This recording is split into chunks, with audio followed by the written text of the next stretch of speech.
अस्सलाम वालेकुम गाइस, ये साथ मस्जिद है उम्र फ़ारूक स्कीम नंबर 7 में। और ये घर है कमर्शियल 2.25 मरले का।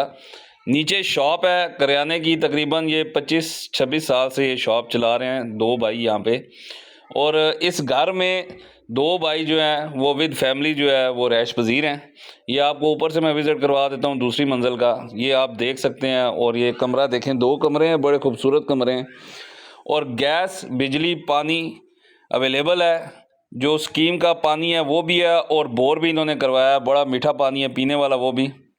ये आप बाहर का मंजर देख सकते हैं।